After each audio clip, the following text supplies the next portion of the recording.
Pemirsa Landstalk kali ini kita akan membahas mengenai topik uji coba sistem ganjil genap dan bersama kami sudah hadir narasumber Andriansyah, Kepala Dishub DKI Jakarta. Selamat siang Pak Andri. Selamat siang Mas Egan. Pak Andri, mungkin belum banyak yang mengetahui bahwa pemerintah Provinsi DKI Jakarta betul-betul serius menjalankan uji coba ganjil genap ini. Mungkin Pak Andri bisa jelaskan secara singkat kepada masyarakat, ini loh rencana Pemprov DKI Jakarta dan kita serius menjalankan, itu akan seperti apa Pak? Jadi begini, sebenarnya ganjil genap itu kajiannya sudah ada dari tahun 2012. Ya cuman masih ragu-ragu. Nah, pasca penghapusan 3-in-1 kita evaluasi. Gitu kan, kita evaluasi ternyata ya tingkat kemacetan di ruas Jalan Sudirman Tamrin dan sepenggal Gatot Subroto makin meningkat, walaupun jalan alter yang lainnya itu kosong karena semuanya melumplak ke situ. Apalagi setelah kita melakukan ya program sterilisasi koridor busway sehingga makin macet lagi. Nah, oleh karena itu ya saya katakan ya udah nggak usah pakai cari-cari program lain aja, program ada aja, kajiannya sudah ada kok. Ya udah kita terapkan saja ganjil genap.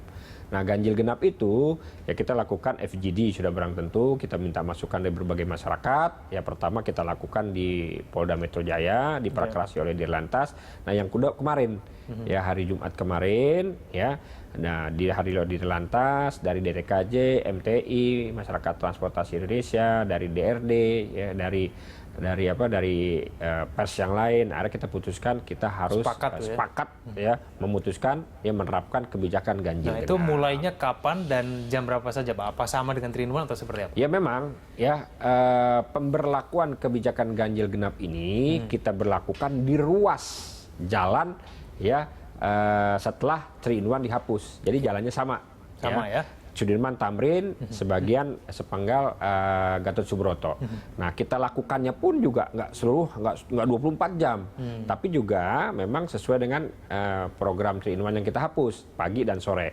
Namun memang kita tambah waktunya, di pagi kita tambah 1 jam, di sore kita tambah sekitar 1 atau 2 jam gitu.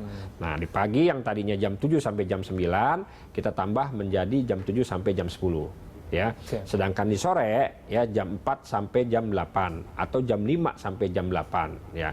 Nah, itu. Ya. Nah, itu mulainya tanggal berapa Pak ini? Nah, kita sepakat bahwa kita akan memberlakukan uji coba ganjil genap itu antara tanggal 20 atau tanggal 27 Juli.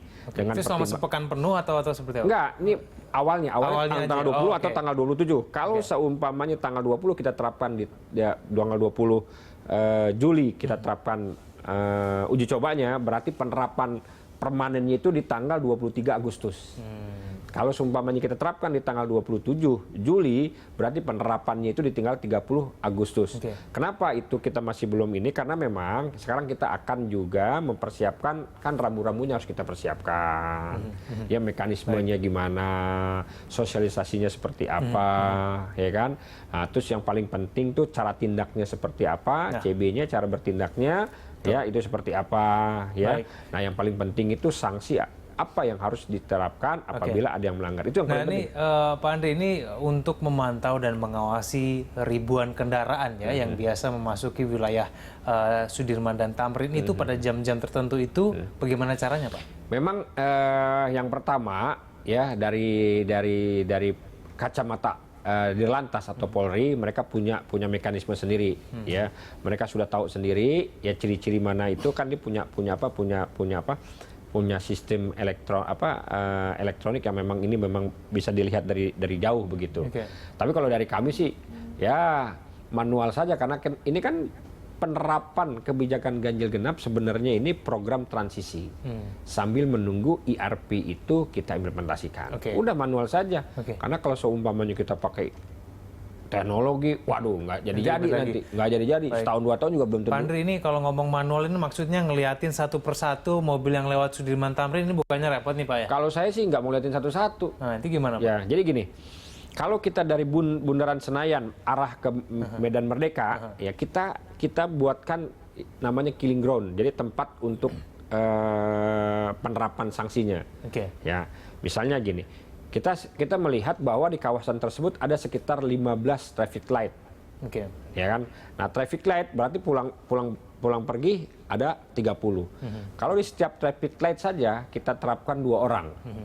Ya, 2 orang, ya berarti ada sekitar 60. 60. Satu orang saja pada saat lampu merah, ya periksa saja STNK-nya.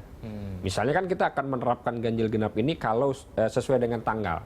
Kalau tanggalnya ganjil, ya plat nomor yang akan kita ambil itu plat nomor di belakang.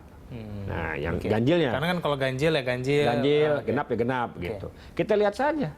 Ya kan? Itu kalau saya hitung berarti satu hari itu kita bisa menghitung 43.000. Katakanlah 43.000 terjaring katakanlah 10% atau 20%-nya. Berarti ya kita dapat sekitar 4.000 sampai 6.000 pelanggar kan. Nah, kalau seumpamanya itu kita terapkan denda yang tegas, yang keras dan yang besar gitu kan, otomatis akan berdampak. Yang lain juga mikir lagi kalau seumpamanya itu. Oke, baik. Pak Andri, kita lanjutkan lagi dulu kita di segmen selanjutnya.